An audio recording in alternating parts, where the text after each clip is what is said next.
comecei hoje de manhã orando, pedindo para Deus nos mostrar pequenos sinais de que Ele está perto de nós. Eu não sei você na sua vida, se você já tem parado nesse ano de 2019, ainda em meio a todas as dificuldades, problemas e complicações que temos, para perceber esses pequenos sinais. E por que estou falando de sinais? Porque um sinal também foi dado para uns pastores. E interessante que esses pastores, eles estavam fazendo as coisas da vida diária, que era o papel de pastor, cuidar de ovelhas. Só que foi durante o trabalho deles que Deus se manifestou. Que um anjo trouxe uma boa nova, uma notícia, onde, se não a maior de todas, acho que uma das maiores ou melhores notícias que a gente pode ouvir, era o nascimento de um Salvador. Um Salvador, mas Salvador do quê? Do que seria Cristo, Senhor e Salvador? Os israelitas naquela época, mesmo os judeus, o povo judeu, estava sobre o governo de Roma. E eles tinham sofrido muito para poder se recuperar, se reerguer depois do cativeiro babilônico. Quando eles voltaram para Jerusalém, Jerusalém estava destruída, eles tinham sido totalmente dizimados, né? E era um povo que estava voltando com costumes que não eram normalmente natural do povo. Eles precisam se lembrar de quem Deus era. O profeta Esdras, ele vai ler a palavra de Deus, compartilhar com o povo, e isso vai relembrá-los das coisas que o Senhor tinha feito, de quem Deus é e de quem eles são. Só que passaram 400 anos e um pouquinho mais, e de novo Judeia está sendo conquistada por um povo estrangeiro. E dessa vez eles não destruíram o povo porque eles prezaram pela paz. Só que esse jugo romano, ele era pesado enquanto aos tributos. Os tributos que tinham que ser pagos eram pagos também a homens que abusavam do povo, que tiravam proveito de todo mundo, que eram os cobradores de impostos.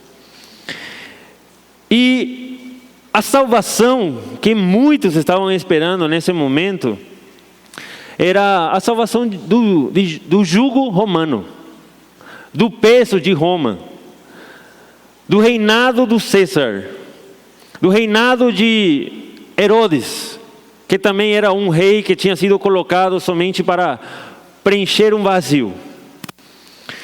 Mas qual era o verdadeiro Salvador? Iriam ser vários homens que se levantaram com as próprias mãos, com a própria força, com espadas na mão para libertar Roma? Ou iria ser um menino? Um menino que, como o Genilson comentou nessa manhã, nasceu numa manjedoura.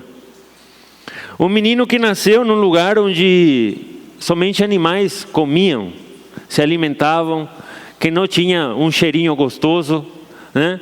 Eu fui visitar vários meninos que nasceram nesse tempo aqui, né?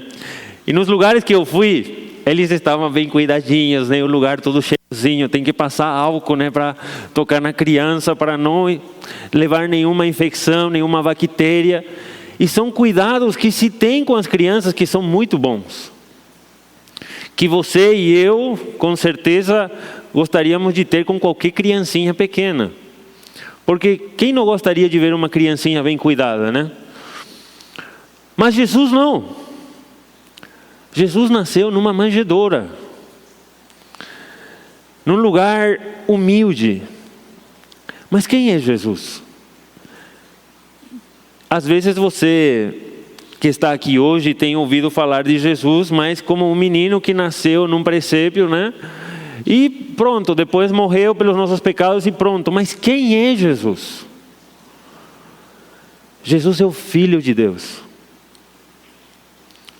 Pare para pensar que o Criador dos céus e da terra, e de todo o universo, se fez homem. O dono de todas as coisas, para quem são toda a glória, toda a honra e todo o poder, se fez um menino. E ele não veio nascer no Sírio-Libanês, ou no Albert Einstein.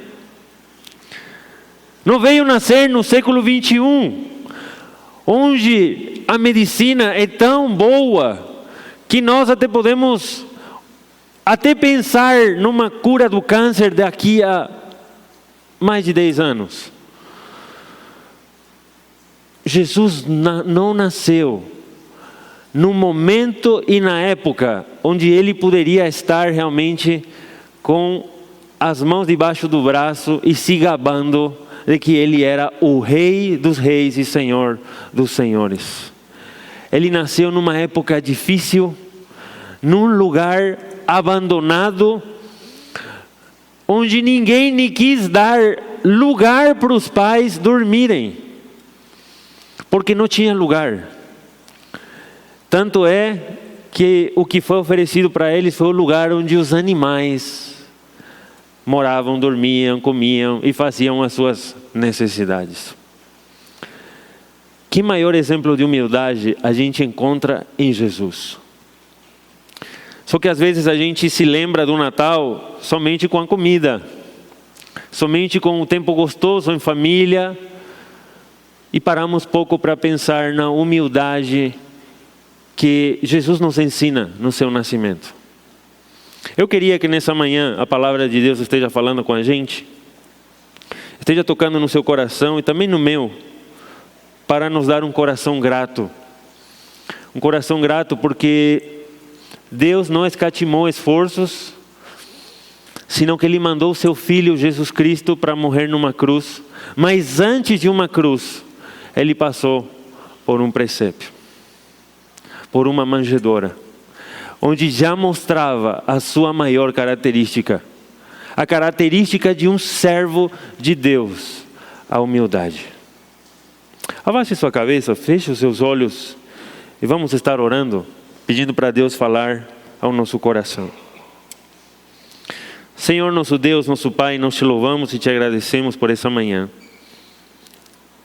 Pai, queremos desde já nos humilhar diante da Tua presença, reconhecendo, Senhor, que precisamos de Ti. Precisamos nos lembrar das maravilhas que o Senhor tem feito na nossa vida. Precisamos nos lembrar do maior sinal que o Senhor nos deu, da esperança. Esse sinal tem nome, se chama Jesus Cristo, o Teu único Filho. O Filho do Teu amor, e o amor, Senhor, que foi para com os pecadores, pessoas como nós. Pai, nos dá um espírito humilde, característica plena de um servo Teu. Que nessa manhã o nosso coração possa abrir mão, Senhor, de todo orgulho e buscar na Tua palavra, na revelação do Teu Espírito Santo, aquilo que realmente o Senhor almeja para nós. Primeiramente a humildade e seguindo, Senhor, com o amor. Nós te agradecemos pela Tua graça manifesta no Teu Filho, quem é o motivo pelo qual estamos aqui e também o motivo desse Natal. Nós oramos assim em nome de Jesus. Amém. Abra sua Bíblia em Lucas, capítulo 2.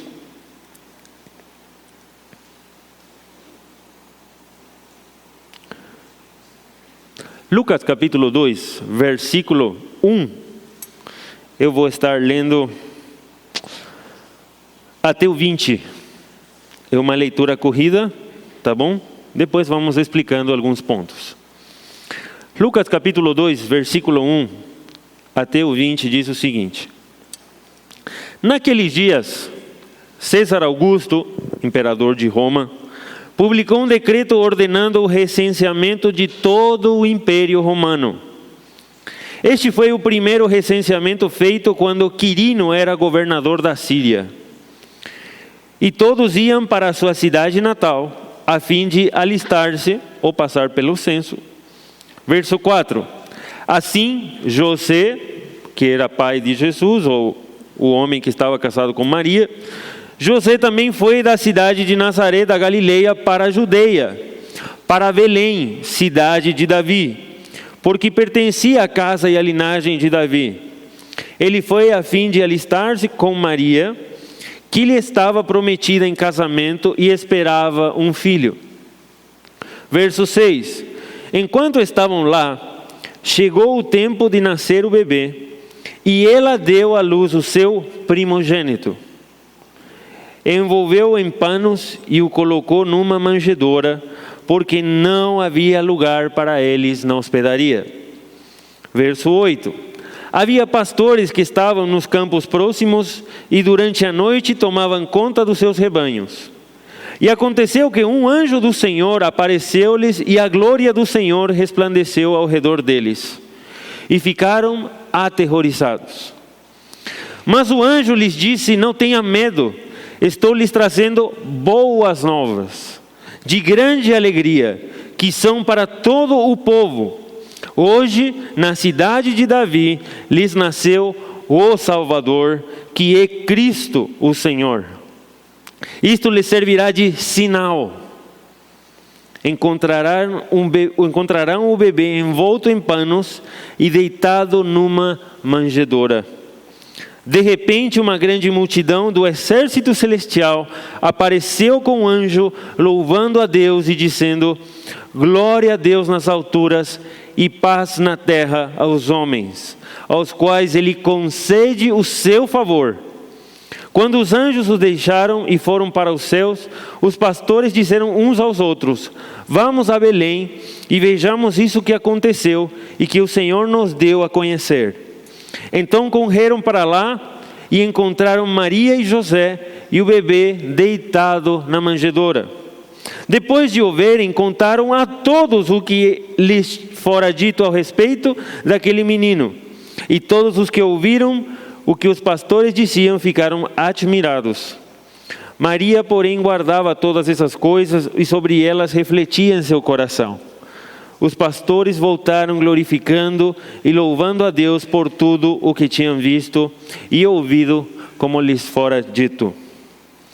Pessoal, questões, implicações que são muito essenciais nessa leitura. Primeiramente, o censo que tinha que acontecer em Belém. Tinha que acontecer, na verdade, em toda a Judeia, mas especificamente em Belém. Era o lugar onde tinha sido profetizado que de lá viria o Salvador, o Messias, o Rei prometido a Israel. Interessante que Jesus, primeiramente, não morava lá. Maria, José, que eram, vamos dizer assim, os pais, Maria, que era a mãe dele, moravam em Nazaré. E Deus até usa uma situação comum, que é um censo, para levar Jesus, o seu filho, até Belém, para que lá ele fosse nascer. Só que é interessante, gente, Nazaré, se nós podemos fazer uma comparação com os dias de hoje, Jerusalém seria São Paulo, Campinas seria mais ou menos Nazaré. Belém, gente, Belém era o povo mais abandonado daquela época, uma cidade pequenininha, que ficava bem no sul de toda a Judeia. E um fato interessante, quando você vai escolher em que cidade seu filho vai nascer, o que você pensa? Você gostaria que ele nascesse num lugar onde ele possa ter os melhores cuidados, onde ele possa ter um bom hospital, onde se acontecer alguma coisa você possa se prevenir? E talvez o médico possa dar um jeito e cuidar dele da melhor maneira possível. Mas por questões da vida, por providência divina, o Senhor queria que seu filho nascesse em Belém. E não bastasse isso, quando eles chegam em Belém, eles não acham lugar na hospedaria. E ele não pode nem nascer num quarto bonitinho. Então mandam ele para a manjedoura. E Jesus nasce, eu imagino, numa caixinha, com um monte de palha, um cheiro tremendo dos animais que estavam ao redor. Não sei vocês, mas quem foi para uma granja ou para uma chácara e passou perto dos porcos, perto da vaquinha, perto das ovelhas, se tiver ovelha lá, cabrito, perto de cavalo, ou mesmo um burrinho, sabe que o cheiro é muito bom. Na verdade, não. Mas Jesus nasceu lá. E em tudo isso, teve uma oportunidade de Deus mostrar que aquele que é o soberano Rei dos Reis, não só se fez homem, senão que ele se humilhou à pior condição, para mostrar que para ele ser Deus, ele não precisa estar somente assentado num trono. Deus é Deus dos ricos, Deus é Deus da classe média, Deus é Deus dos pobres. E o mais interessante é que Jesus se faz homem e vai nascer num lugar pobre. E ele vai ensinar durante todo o seu ministério a necessidade de ser pobre em espírito. Uma característica do verdadeiro servo do Senhor. Porque o pobre em espírito é aquele que não somente é pobre na questão material. É aquele que sabe quem ele é, sem importar na situação e no lugar que ele se encontra. Jesus não deixaria de ser o Filho de Deus se ele nascesse no palácio em Roma, se ele nascesse na melhor cidade em Jerusalém, com os melhores médicos. Jesus não deixaria de ser Deus ou Filho de Deus se ele nascesse numa manjedoura. Jesus não deixaria de ser a promessa do Pai, sem importar no lugar onde ele for nascer. Pessoal, muitas vezes aí é uma aplicação. Não sei você, mas eu já fiz quando era mais novo. Eu dizia assim para Deus: Senhor, se o Senhor me colocar em tal lugar, se o Senhor me der essa oportunidade, e não pedia pouca coisa, tá? Eu vou te servir. Se o Senhor me der esse status, eu vou começar a ser seu servo. Eu vou ganhar, Senhor, milhões. Mas sabe para quê? Para um dia me aposentar e trabalhar na obra. Só que primeiro tem que vir o quê? Os milhões, o status, a posição, a chefia. Para depois eu começar a me mostrar como servo do Senhor. Já pensou se Jesus fosse assim?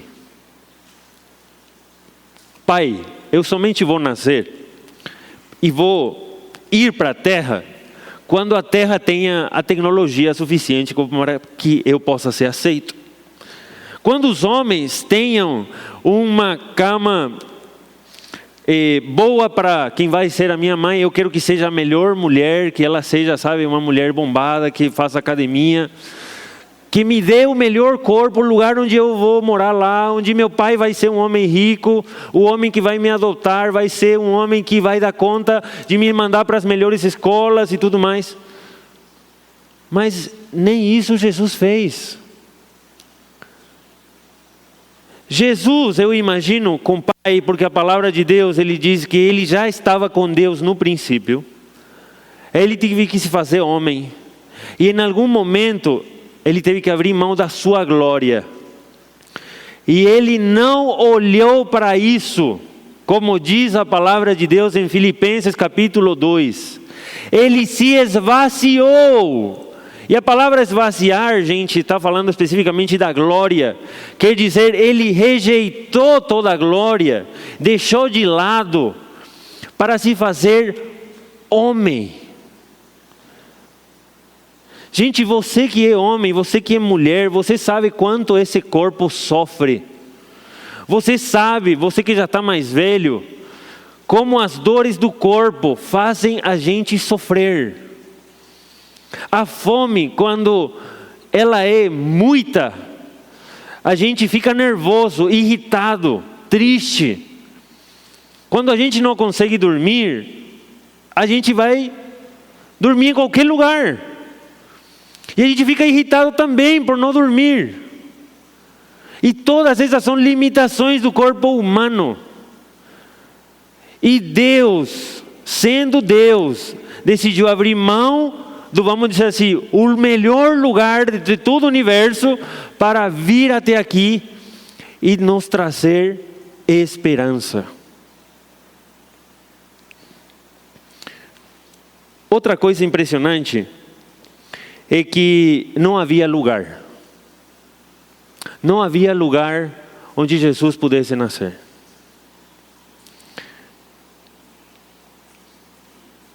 Às vezes, gente, nós não temos lugar para Deus na nossa vida. E aqui é uma alegoria. Porque, imagine, quantas pessoas poderiam ser realmente abençoadas, e quantas pessoas poderiam ter sido até recebido o Salvador nas suas hospedarias, mas não tinha lugar. Então tiveram que dar o pior lugar. Mas também não foi à toa, porque Deus não conseguiu, vamos dizer assim, o testemunho não conseguiu atingir a vida daquelas pessoas que estavam na hospedaria, mas atingiu a vida de pessoas que estavam perto de lá. Homens que também eram trabalhadores, homens humildes, que eram pastores. E pastores naquela época não era como você me vê hoje, com uma camisa, né, da Dudalina, com uma calça social, com um sapato, relógio e microfone aqui, né? Não eram os pastores assim. Pastores eram homens, cuidadores de ovelhas, que tinham que guardar o seu rebanho durante toda a noite, porque lobos, ladrões queriam pegar as suas ovelhas, e era o seu trabalho. Só que eles estavam lá cuidando dessas ovelhas, e o que diz o verso 8? Havia pastores que estavam nos campos próximos durante a noite, tomavam conta dos seus rebanhos, e aconteceu que um anjo do Senhor apareceu-lhes, e a glória do Senhor resplandeceu ao redor deles, e ficaram aterrorizados. Gente, se você tem pouco conhecimento da palavra de Deus, você vai mais ou menos se lembrar que toda vez que um anjo do Senhor aparece para um homem, ele fica com medo. Toda vez que uma mensagem vem para um homem que pouco ou nada ouviu do Senhor, ele fica aterrorizado. Não foi diferente com esses homens. Mas o que os aterrorizou foi de fato uma mensagem que ele vai dizer no verso 9, 10 em diante: não tenham medo. Estou lhes trazendo boas novas de grande alegria, que são para todo o povo, mas de verdade vai começar em vocês. Os primeiros a receber a notícia de um Salvador foram homens humildes. Foram homens que estavam fazendo o seu trabalho. Foram homens que estavam dedicados na sua realidade, mas que estavam, vamos dizer assim, atentos. Porque eles não podiam vacilar. Porque se eles vacilavam, um lobo vinha e pegava as suas ovelhas. Um ladrão passava pelo lado deles e pegava as suas ovelhas. Mas eles estavam atentos. E o verso 11 nos fala sobre a boa nova. Hoje, na cidade de Davi, lhes nasceu o Salvador, que é Cristo o Senhor. Pessoal, o que nós fazemos aqui na igreja? Por que nós estamos aqui na igreja? Nós normalmente vamos ou estamos aqui na igreja somente para cantar? Qual que é o motivo pelo qual você está aqui? Você vem, canta, escuta o Samuel falar, ou mais alguma pessoa que tem que falar aqui, depois vai para casa e continua tudo normal. é um checklist, né? Cumprimos. É isso que nós estamos fazendo aqui? De fato, o maior motivo pelo qual nós estamos aqui é por essa notícia. A notícia de um Salvador que veio não salvar Israel do jugo de Roma, mas que veio resgatar o homem do maior de todos os impérios. Do segundo maior de todos os impérios, vamos colocar. O pecado. A maldade que habita no nosso coração. O motivo pelo qual você e eu estamos na igreja normalmente, ou deve ser a nossa realidade, é porque temos a noção de um Salvador. De um Salvador que resgatou você do pecado, de um Salvador que se humilhou para trazer exemplo para você e para mim de qual devem ser as nossas características de servo, de um Salvador que morreu numa cruz, se humilhou mais uma vez, para que você e eu colocássemos esperança nele, de uma vida plena com o Pai. Interessante, não sei se você já percebeu isso, mas a vida que Jesus tinha com o Pai, antes de se fazer homem, é a vida que Ele outorga a todo aquele que crê nele. Porque Jesus vivia em comunhão com o Pai, estava com o Pai, andava com o Pai, e a sua vida na terra Ele viveu da mesma maneira. E tudo se resume a um ponto: humildade. E essa humildade é o que permitiu que na vida de Cristo a obra de Deus fosse feita. Porque sobre todas as coisas Ele colocava a vontade do Pai. Foi a vontade do meu pai que eu nascesse numa manjedoura? Foi, eu vou lá. Foi vontade do meu pai que eu nascesse num tempo onde a Roma estava governando? Eu vou lá. Foi a vontade do meu pai que eu abra mão da minha glória, que eu me faça um homem e que eu sofra por pecadores? Eu vou lá. Foi vontade de Deus que Jesus Cristo, antes de morrer, fosse abandonado por todos, deixado sozinho, cuspido, sofresse até a morte.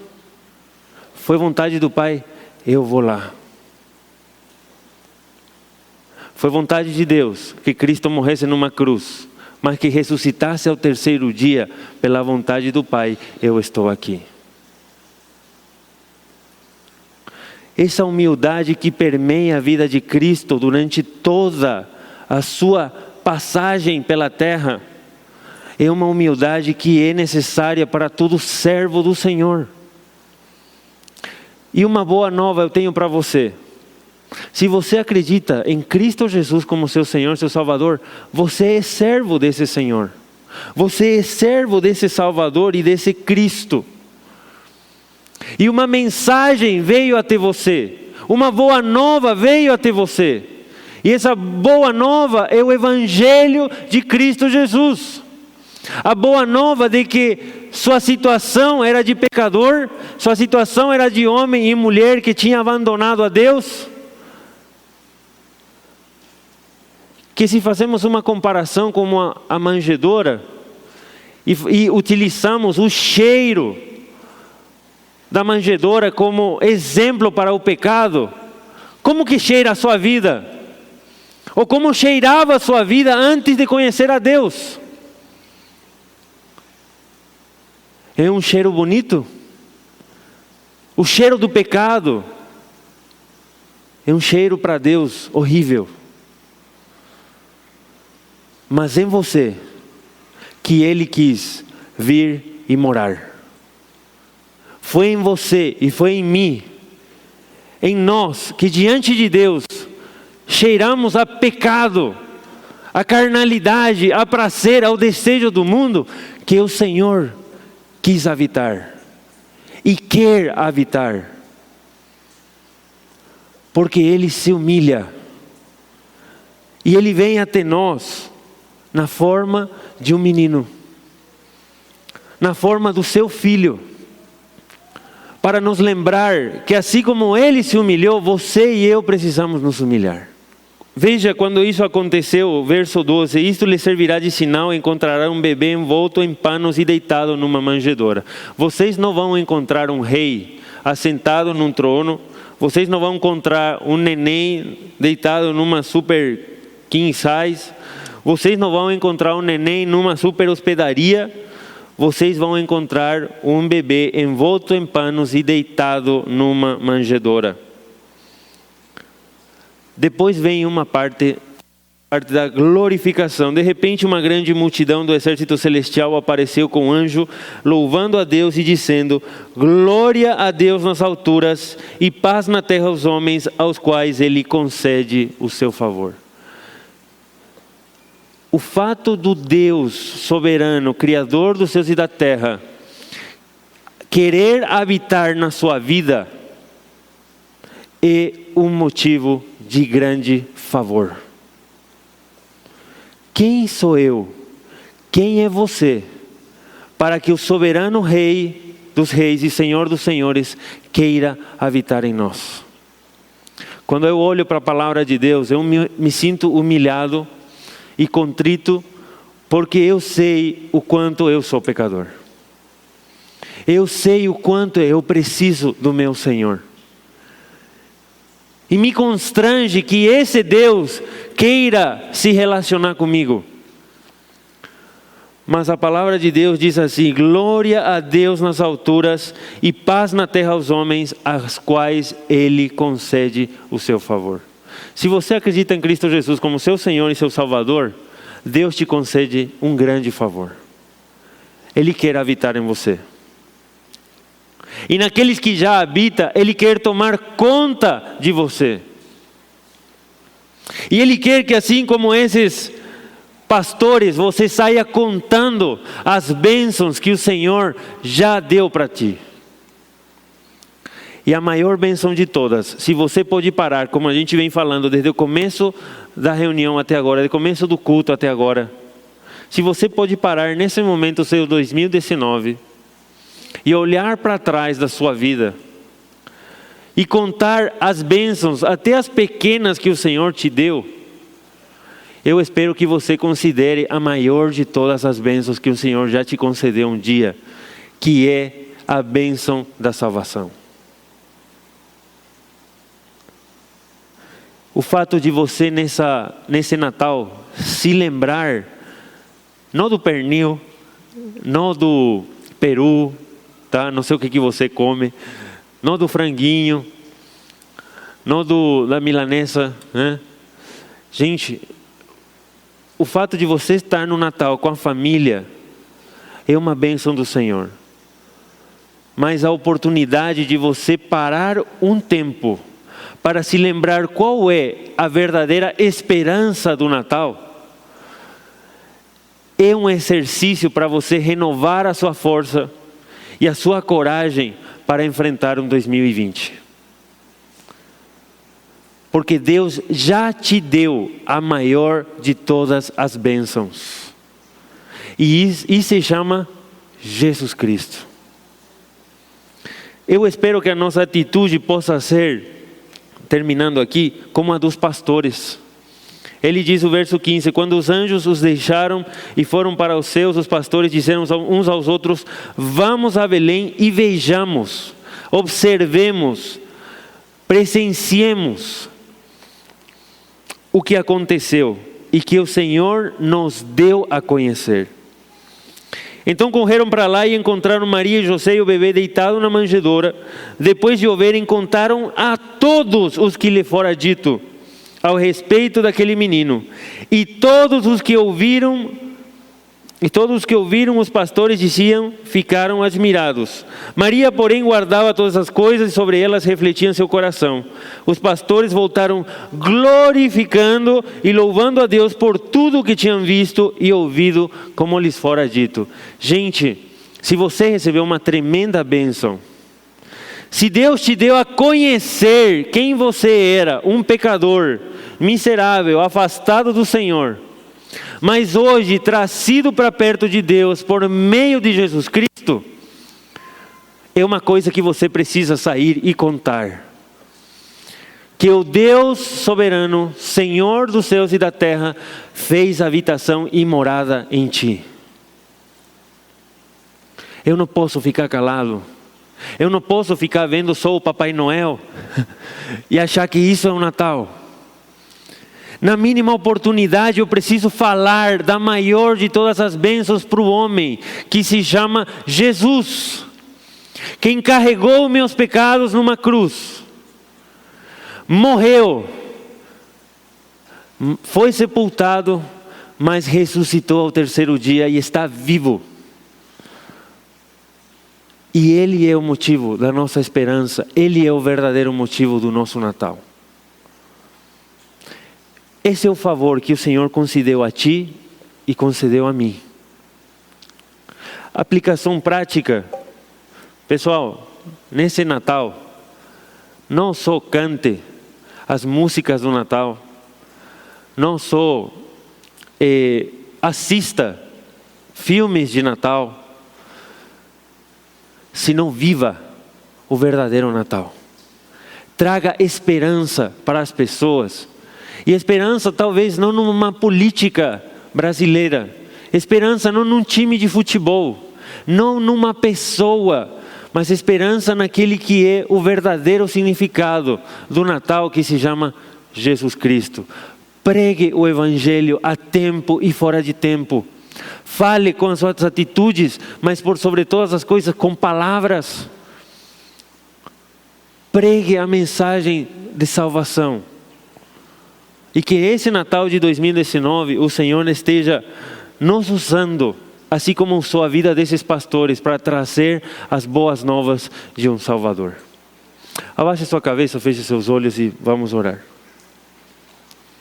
Amado Deus, Pai, nós te louvamos e te agradecemos pela tua obra em Cristo Jesus.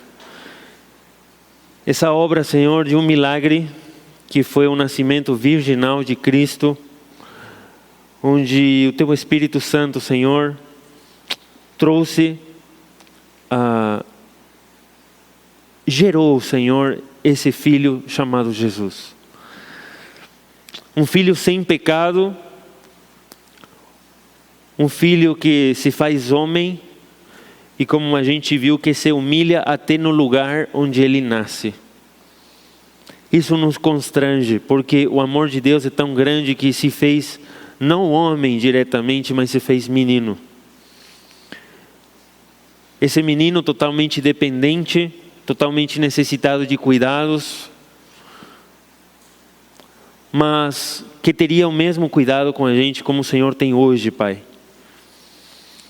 Senhor, eu te louvo e te agradeço porque Jesus Cristo é o motivo pelo qual nós estamos aqui na igreja, o motivo pelo qual nós cantamos, o motivo pelo qual podemos orar a Ti sem temor. Te agradeço, Senhor, porque Jesus Cristo é o motivo da limpeza do nosso coração. Jesus Cristo é o meio pelo qual o Senhor se aproximou de nós e o meio pelo qual o Senhor vem a habitar em nós. Pai, eu peço perdão pelos meus pecados e pelos pecados dos meus irmãos aqui. Senhor, nessa semana que se aproxima o dia de Natal, que a gente possa aproveitar cada oportunidade para agradecer, para ter esse coração grato, voltado para Ti, pela maior de todas as bênçãos, Senhor, que a gente recebeu, que é a salvação. A oportunidade de nos relacionarmos com o único e verdadeiro Deus e permitir que Ele seja quem guia as nossas vidas. Senhor, eu peço que, se porventura tem relacionamentos que estão quebrados, que nessa semana o Senhor venha a trazer restauração. Incomoda cada pessoa aqui, Senhor, se porventura está num relacionamento que não convém. Ou mesmo, Senhor, se de alguma maneira temos ofendido os nossos irmãos, os nossos familiares, a gente possa se reconciliar. Que a gente possa, Senhor, ser exemplo de humildade como Jesus Cristo foi. Que sobre todas as coisas reine o Teu amor e que a gente possa mostrar graça para com as pessoas. Essa é a minha oração, Senhor, nessa manhã, e deixo nas Tuas mãos o resto desse dia em nome de Jesus.